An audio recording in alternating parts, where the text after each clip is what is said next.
nous sommes les seuls opposants à Macky Sall am ñu jóg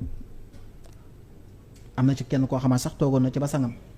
daan na yàlla bëggul ko dul wax dëgg. histoire wane ne moom moo waxul woon dëgg. Aliou Sow muy Aliou Sow histoire wane ne moom moo waxul woon dëgg. nga dem ba ci biir le lendemain ou bien le surlendemain maa nga fa woon moom président Ousmane Sonko jël kàddu daan ne je reprécise mu leer dama ne ku bëgg a voter utile ba opposition bi gagné parce que vote bi raw gàddu la ñun ñooy fi ñi nga xamante ni ñoo fi opposition bi mën a gagné. loolu demal toppaat les discours du président Ousmane Sonko comme tey parce que ñoo àndoon. mais dafa mel ni boobu dañ ko jël teg fa ne voter utile mu waxaat ko waxati ko loolu yëpp mu nekk ci campagne dans un contexte chacun prêche pour sa chapelle loolu ñëpp xam nañ ko en politique en campagne ku ci nekk da ngay xëcc ci sa bopp pour wane ne fi mu ne nii ñoo fi ne effectivement les résultats wane ne Sénégalais yi dégg nañ loolu am na ci ñoo xamante ne tey ku ci mel ni par exemple Thierno Bocoum waa aar ñu ciy bëgg a rey seen bopp.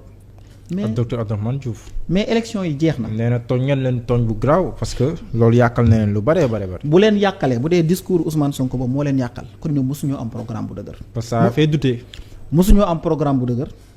kon ñoom Ousmane Sonko moo am crédibilité devant les Sénégalais ñoom ils n'en ont jamais eu buñ dee waxante dëgg rek.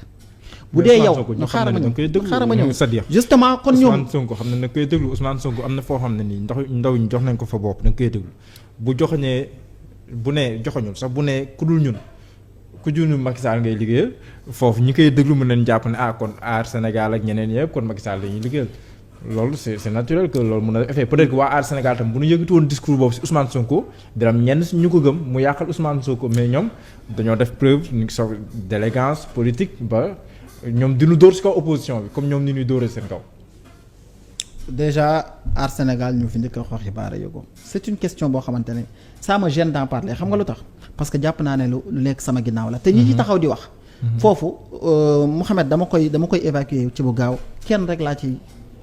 parce que moo ci toppaat di wax boobu ba tey ñeneen ñi sax pare nañ ci ay Abdourahmane Diouf génn naa ci def sorteem pare naa Thierno Alassane Sall waxatu ci Thierno Bocoum moo génn di wax di rëy làmmiñ di wax mais nag bu dee yow sa cote de popularité ou bien sa aura politique tend vers zéro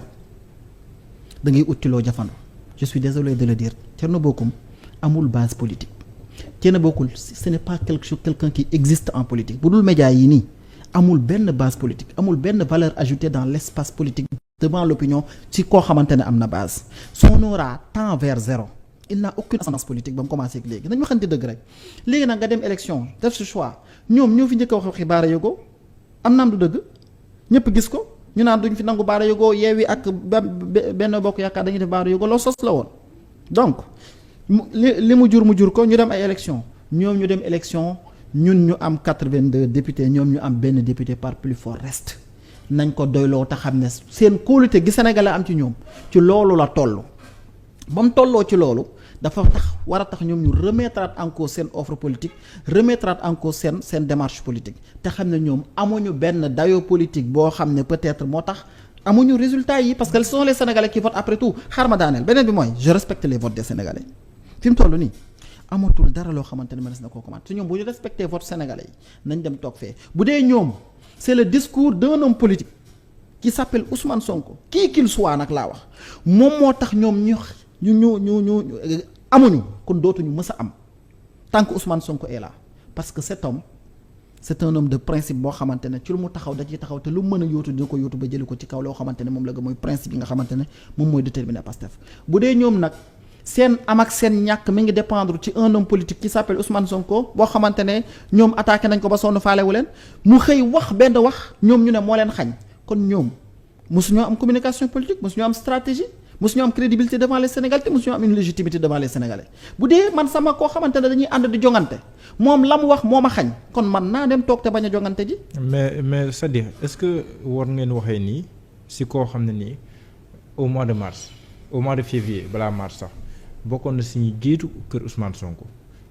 naanandoo ak yéen lacrymogène yi ba sax bi muy tàggu soxnaam mu ngi koy naan maa ngi dem mais wóorul ma ñëwaat. xam nga nit ñi dañuy fàtte benn affaire bokk ci les membres fondateurs du M2D. mouvement pour la défense de la démocratie. ma répété waat ko gis nga nit ñi dañuy fàtte benn affaire am na loo xamante ne man dama gëm ne nit ki du ma ko tëjee sama làmmiñ wala du ma ko ngalabee parce que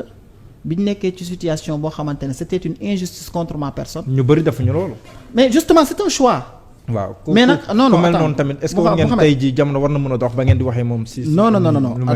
lii yëpp daa am lu ko jur moom bu yemoon fa mu war a yem mbir mu du egsi fii bi ñuy ma fàttali la bi ñuy def coalition Yewwi Askan Wi yaa ngi koy fàttaliku. bi ñuy wax naan ñu ngi koy annoncé. moom moo njëkk a bind def poste les 4 grands. waaw moo njëkk a bind poste naan yeewu Ousmane Sonko Karim Wade Khalifa Sall yéen laay waxal. dal seen kaw. c'était courageux. lu mu ko jural. lan la ko jural laa la bëgg a wax. mais li ko jural mooy wéet gore wéetalu ko gore. kon na wéetoo gore mu ñu avancé quoi. mais yéen laa wax est-ce que discours bi war ngeen ko tenir si koo xam ne ni bokkoon na bi ngeen nekkee si ay jafe-jafe ay guddi yu lëndëm ñu bëree bëri nangu leen woon jege moom mu sacrifié wu dem naanandoo ngeen lacrymogène ni ko Ousmane Sonko dem yendu fa ànd ak sénégalais yi. il l'avait fait pour Ousmane Sonko wala il l'avait fait pour la justice pour des principes. principe moo tax kon na gëm ay principe am te xam ne ñun aussi principe yooyu la ñu taxawee ba tey jii nii mais saa yu situation amee ñu taxawee man barki démb Ndiaye laa fi défendre waa Expresso te xamuma leen ay principe a tax. léegi si wàllum élégance nga xamante ni opposition ne dañ ko war am seen biir. parce que moom dégg naa ko mu ne même lii xewoon Casamance ak ay soldats yi li fa xewoon xam fa moom nee na waxu sax pour ne pas gêner parce que am na ko fi nekkoon jamono jooju ñu ngi naan Ousmane Sonko la moo tax waxul waxee ko ni mais maa si àgg donc moom en tant que opposant mu jàpp ne bu si waxee te am na opposant moo ñu ngi koy ëptal pour mu wax si. te wax si moom bu si waxee en tant que opposant day mel ni mënoon na créer benn malaise ak nangam. wala mu rame à contre-courant de Ousmane Sonko il a préféré se taire même bu nekkee waroon na si wax parce que dafa jàppoon ne homme politique bu nekk waroon na wax si lu mel noonu. kooku noonu def une preuve d'une telle élégance tamit